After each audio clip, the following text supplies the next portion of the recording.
Welcome to Furious Thoughts by Kid Fury. I don't know who started this movement, but I'm gonna have to speak on it. If you drink Four Loko, we probably can't be friends.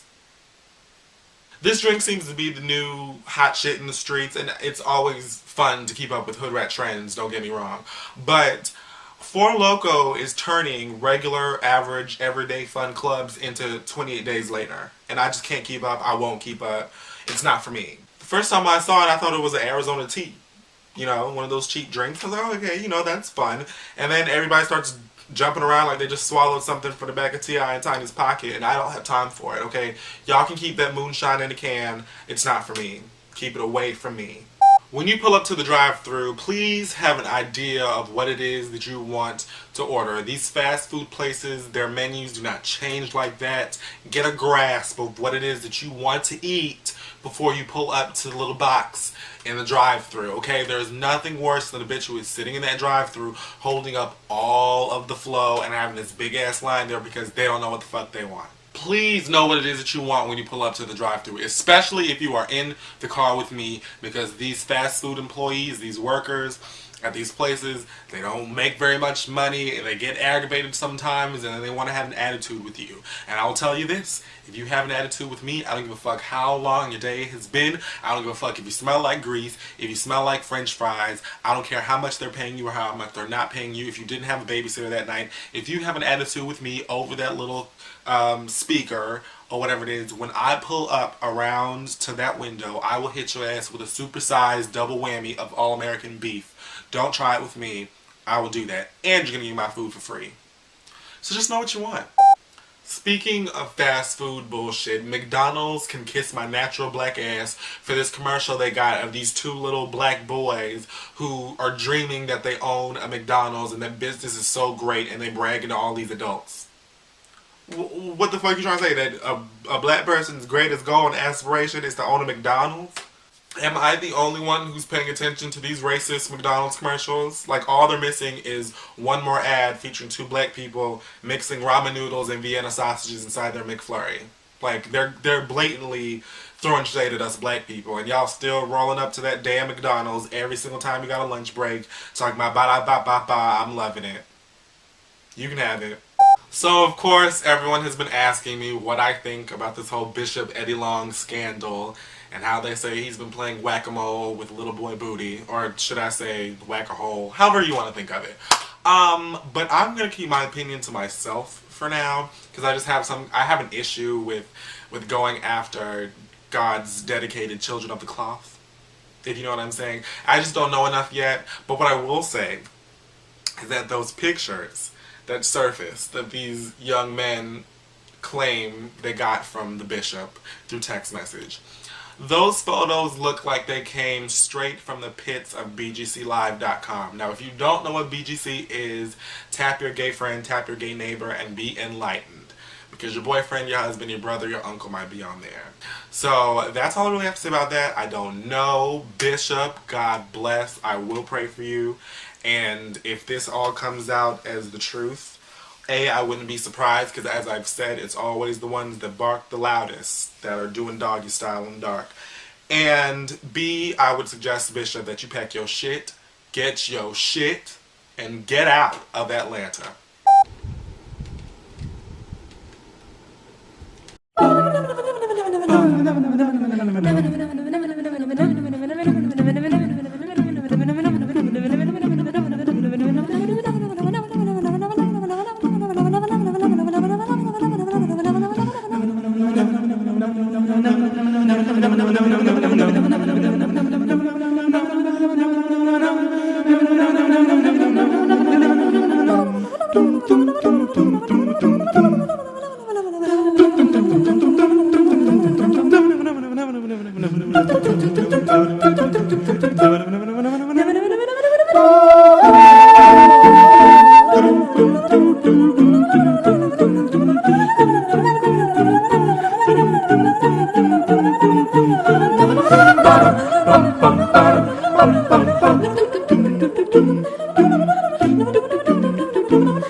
I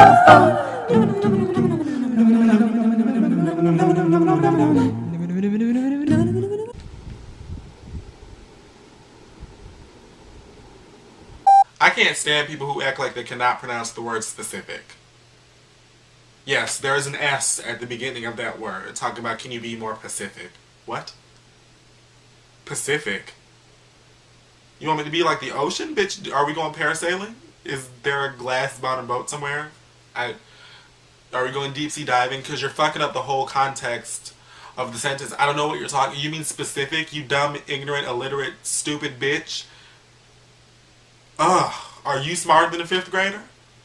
I spoke about this briefly on Twitter for those of you who have heard this Carrie Hilson song, Breaking Point. Please do not listen to this bitch because she's going to have your asses at home alone, sad, dry, and destitute, sharing Meow Mix with 13 neighborhood cats. And I know you don't want that. It's true, every woman has a breaking point, and men have their breaking points too, where, you know, time comes, you're tired of all the bullshit and all the fussing and fighting and lying and cheating or what have you in your relationship, and you decide to leave. I agree with that. What I don't understand is this whole statement of my love has a limit. Oh, okay, but is your love a credit card? Are you putting me on debit? Bitch, I don't understand. What are you talking about? Are you a singer or a PayPal account? I'm confused. If you feel like your love has a limit, if you expect for your love to have a limit, it is not love, it is tolerant. You're dealing with your relationship and you're being happy and cute because being in love is a trend or something these days. And that ain't the case. If you are really in love with someone, no matter what they do to you, that love will never go away. You may not have the intimacy and the romance that you did before, but that love will never go away. When you leave someone, if you decide to leave someone, it's not because your love has a limit, it's because you love yourself more and you love yourself enough to take yourself out of a situation where you're not happy. I'm all for female empowerment and male empowerment and, you know, people being moved by music and things of that nature. That's fine. But Carrie, you need to stop it with that foolishness. You really do. And you already know you're just one flop and one slick comment away from busting tables at Johnny Rockets. So let's keep it together. I don't know if I'm the only person who doesn't believe in the zodiac, horoscope, astrology shit, but I don't. I just find it kind of hard to believe that you can tell all about me and who I am, where I come from, how I behave, what's going to happen to me today, tomorrow, the next day, based off of when I was born.